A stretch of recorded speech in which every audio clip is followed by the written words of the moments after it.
샬롬. 10월 30일 매일 성경 말씀 묵상 주님의 이름으로 시작합니다. 역대하 35장 20절에서 27절의 말씀입니다. 이 모든 일 후 곧 요시야가 성전을 정돈하기를 마친 후에 애굽 왕 느고가 유브라데 강 가에 갈그미스를 치러 올라왔으므로 요시야가 나가서 방비하였더니 느고가 요시야에게 사신을 보내어 이르되 유다 왕이여, 내가 그대와 무슨 관계가 있느냐? 내가 오늘 그대를 치라는 것이 아니요 나와 더불어 싸우는 족속을 치라는 것이라. 하나님이 나에게 명령하사 속히 하라 하셨은즉 하나님이 나와 함께 계시니 그대는 하나님을 거스르지 말라. 그대를 멸하실까 하노라 하나 요시야가 몸을 돌이켜 떠나기를 싫어하고 오히려 변장하고 그와 싸우고자 하여 하나님의 입에서 나온 느고의 말을 듣지 아니하고 무기또 골짜기에 이르러 싸울 때에 활 쏘는 자가 요시야 왕을 쏜지라. 왕이 그의 신하들에게 이르되 내가 중상을 입었으니 나를 도와 나가게 하라. 그 부하들이 그를 병거에서 내리게 하고 그의 버금 병거에 태워 예루살렘에 이른 후에 그가 죽으니 그의 조상들의 묘실에 장사되니라.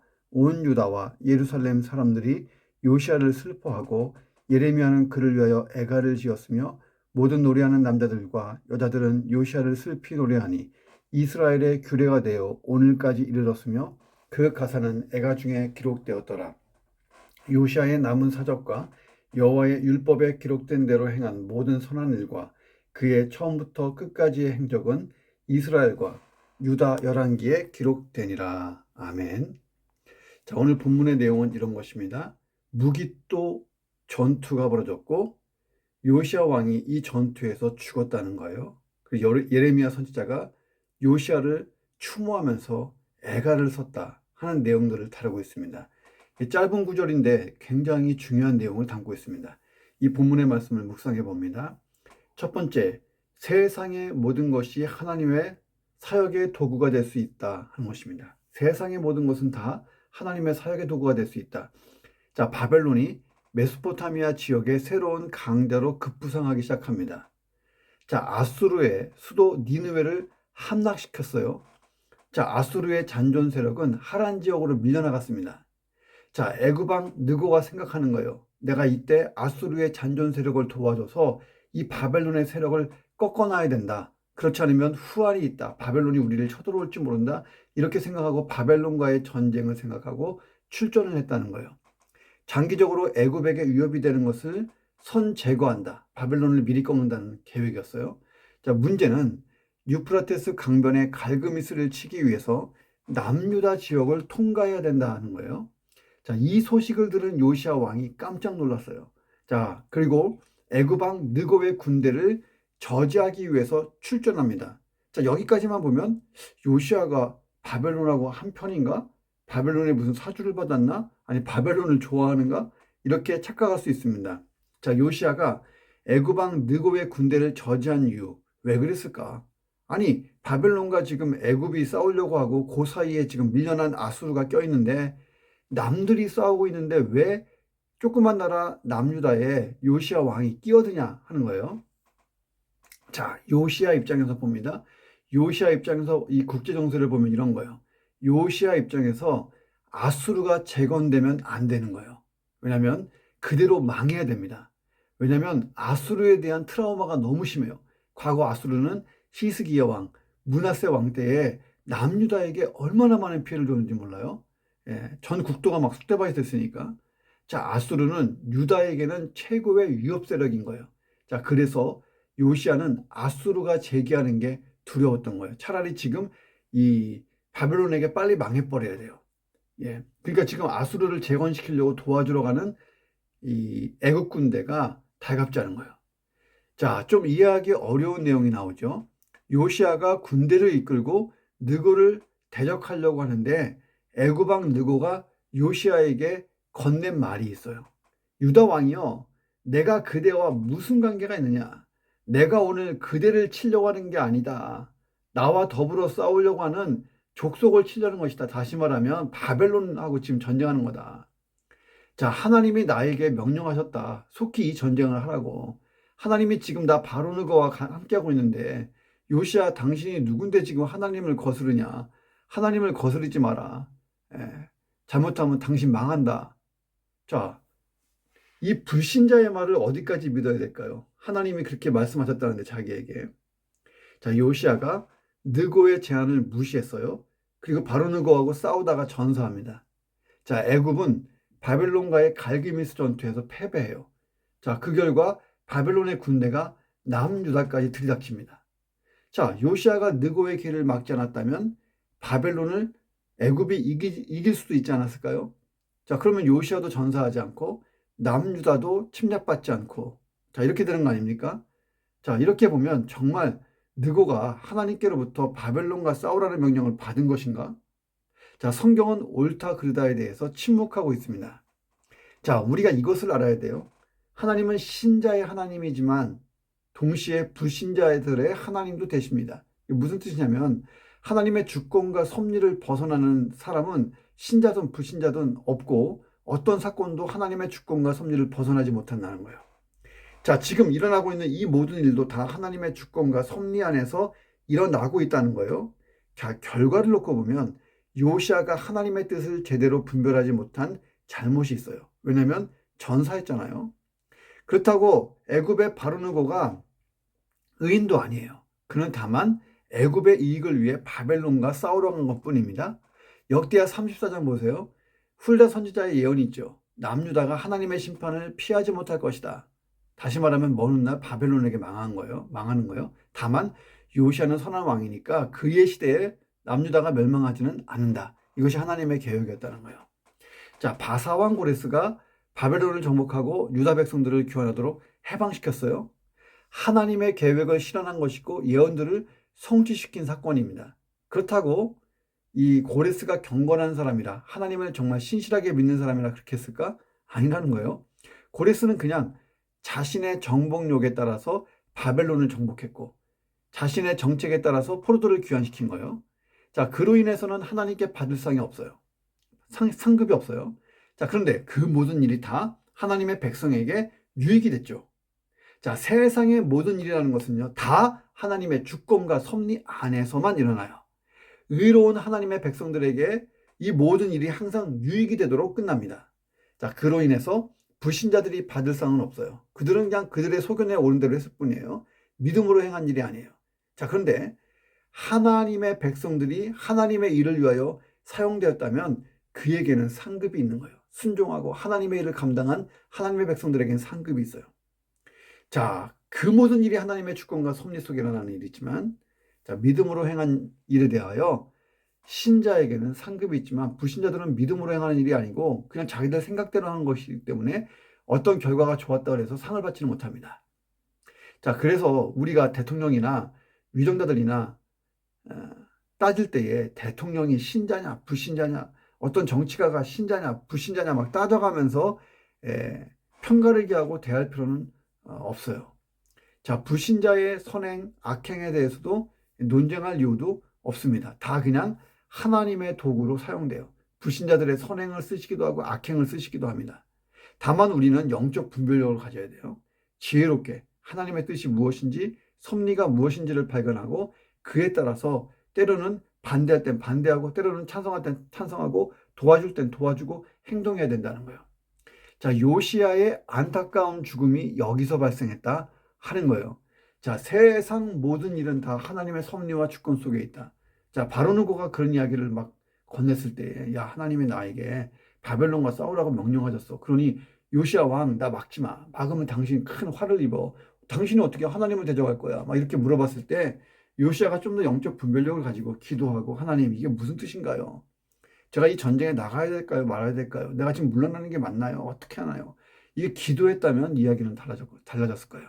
오늘 본문에 보니까 요시야가 인간적으로 나갔던 것이 있죠. 기도하는 장면도 없고 선지자에게 물어보는 장면도 없고 하나님께 어떤 섭리를 따져 물은 것도 전혀 없고, 그러니 지금 그 믿지 않는 자의 입에서 하나님의 말씀이 나오고 있는데 이걸 분별할 수가 없었다는 것이죠. 자, 어떤 상황에서도 영적 분별력을 가지고 하나님의 뜻과 하나님의 계획을 잘 발견할 수 있는 그런 영적인 각성, 깨어있음이 우리에게 있기를 주 이름으로 축원합니다. 두 번째, 하나님의 뜻을 바르게 분별해야 실패하지 않는다. 그러니까 우리의 인생은요, 하나님의 뜻을 잘 분별하고 그대로 가면 되는 거예요. 자, 요시야는 애굽 왕 느고가 북상하자 저지하려고 했어요. 이유 중 하나가 뭐냐면 유다의 영토를 이방 군대가 통과하는 것 허용할 수 없었어요. 그리고 더 근본적인 이유는 뭐냐면 지금 애굽이 아수르를 돕잖아요. 그리고 바벨론을 치려고 하고요. 그러다가 아수르가 진짜 재기하면 또 유다가 화를 입잖아요. 자, 크게 봐요. 크게 보면 아수르는요, 최악의 나라예요. 매우 잔인하게 전쟁하고 살육하고 짓밟는 나라였습니다. 그 죄가 하늘에 닿았어요. 하나님의 심판 아래 놓였고 심판의 도구는 바벨론이었어요. 자, 그리고 그 바벨론은 이후 근동의 모든 나라의 죄악을 심판하는 도구가 될 거예요. 바벨론에 의해서 암몬, 모압, 아람, 그 옆에 저기 밑에 쪽에 저기 블레셋, 애국까지 다 초토화될 겁니다. 왜? 그들의 죄를 심판하는 거예요. 예. 남유다를 포함하여 주변의 모든 나라, 저 아래 애국까지 다 심판 아래 놓인 거예요. 그러니 이 갈그미스 전투에서 바벨론이 승리하는 것이 하나님의 뜻이겠죠. 왜? 지금 바벨론을 하나님이 쓰시는 중이니까요. 자, 그런데 요시야가 이 하나님의 뜻을 바로 알지 못했어요. 거꾸로 바로누고와의 전쟁을 벌입니다. 그러다 전사해요. 그리고 이 바로누고는 이 전쟁에 빨리 가지 못해요. 요시야하고 싸우다가 출전 속도가 떨어져서 그 사이에 아수르의 잔존 세력은 바벨론 군대에 소멸됐어요. 자, 애국 군대는 기세를 몰아서 내려오는 바벨론에게 패했고, 자, 그래서 남유다는 바벨론 영향권 속에 이제 들어가게 됩니다. 자, 어떻게 보면 남유다가 바벨론에게 멸망하게 된 시작이 요시야부터가 아닌가라고 볼 수도 있어요. 물론 하나님의 큰 계획 속에 있는 것이지만 말입니다. 자, 하나님의 섭리, 큰 거룩한 전율 같은 게 느껴지지가 않습니까? 자, 그래서 세상에서 가장 잘 사는 사람이 누구냐? 하나님의 뜻을 깨닫고 그대로 사는 사람이에요. 요시야가 죽은 후에 이후에 유다 왕들의 시대가 짧게 지나가요. 여호아스, 여호야김, 여호야긴, 시드기야. 30년도 안 걸려요. 자, 예레미야 선자는 줄곧 외쳤어요. 바벨론을 섬기라고. 바벨론이 하나님의 뜻이고 지금 심판의 도구라고.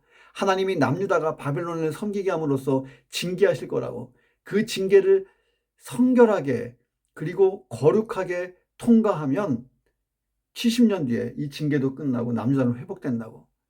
자, 만약 하나님의 뜻을 제대로 알았던 예레미야의 말대로 했으면 남유다는 바벨론에게 진멸되지 않았을 거예요. 포로로 끌려가지 않았을 거예요. 그냥 식민지 생활을 하면서 회개하고 신앙의 부흥을 경험하고 다시 일어났을 거예요. 70년 뒤에. 그러나 예레미야 예언을 무시했죠. 죽이려고 막 달려들고. 그리고 거짓 선지자들이 주도한 반대 예언을 듣고 그 예언을 따라갔어요. 그러다가 완전히 멸망하고 포로로 끌려가고, 애굽으로 간 사람들은 애굽이 초토화될 때 다 죽고, 포로로 끌려간 사람은 바벨론에서 억울한 일을 많이 당하고. 자, 하나님의 뜻을 아는 것이 얼마나 중요하냐는 거예요. 세상의 모든 일이 하나님의 뜻에 따라 움직입니다.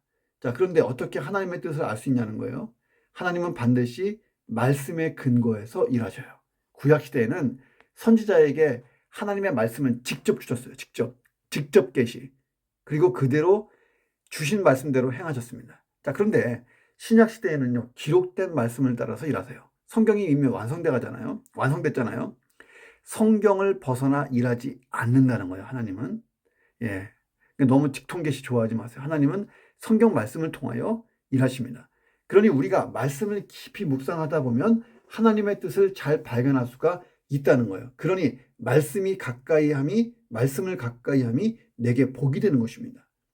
자, 그러니까 우리가 아침마다 짧지만 20분, 25분 이 말씀을 묵상하는 이 시간이 얼마나 중요하고 중요한 시간이냐 하는 것입니다.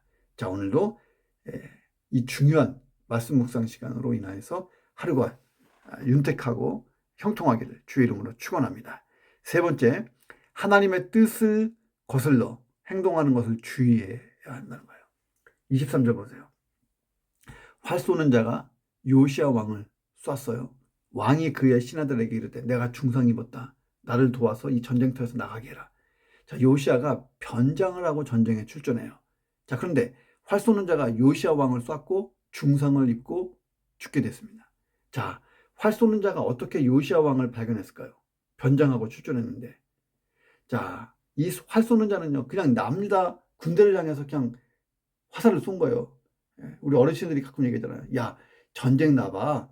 누가 조준하고 쏘냐. 그냥 고개 숙이고 쏘는 거야. 6.25 때도 그랬다고요. 하는 얘기가 저 어렸을 때 들어봤어요. 자, 그런데 그 화살이 요시야를 향해 정확히 날아갔다는 거예요. 자, 하나님의 섭리였다는 말이죠. 자, 관점은 좀 다르지만 북이스라엘 왕 아합하고 좀 비슷하잖아요.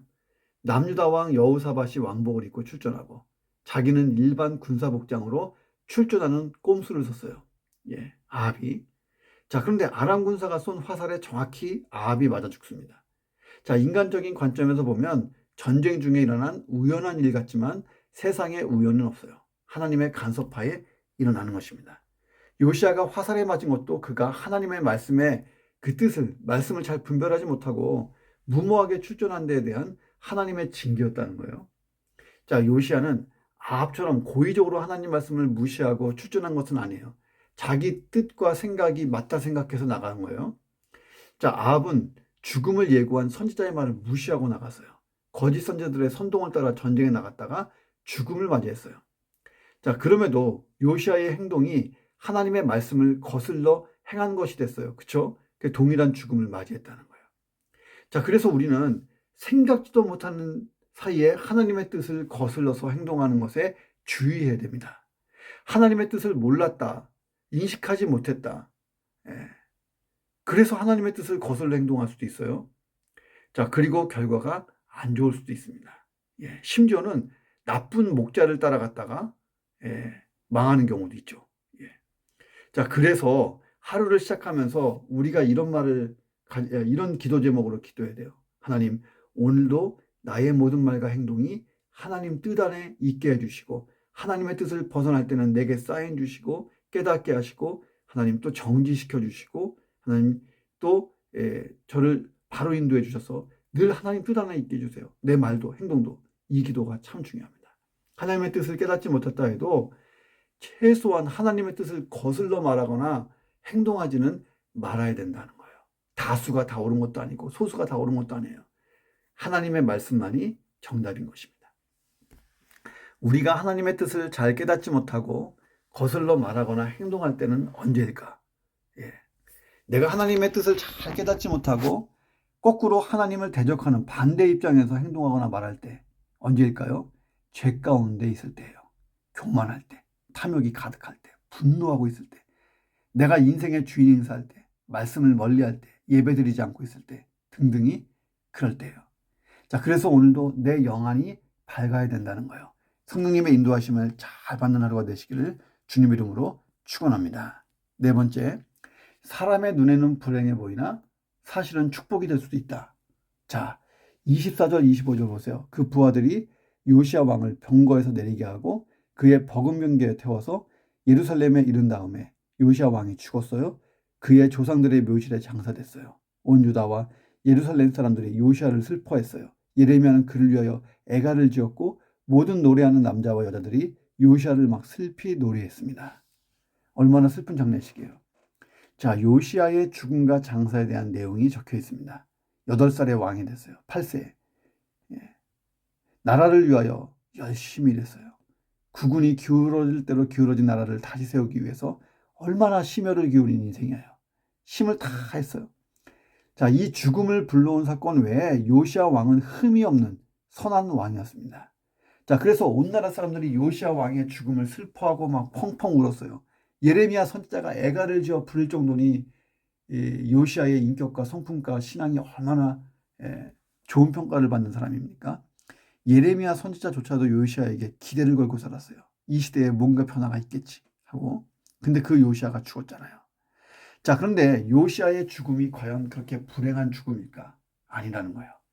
남유다 전체로 보아서는 요시야의 죽음이 안타까운 죽음이고 그 뼈아픈 죽음이지만 요시야 개인적으로 본다면 비극이라고만 할 수 없어요. 자, 요시야 이후에 일어난 일들을 보세요.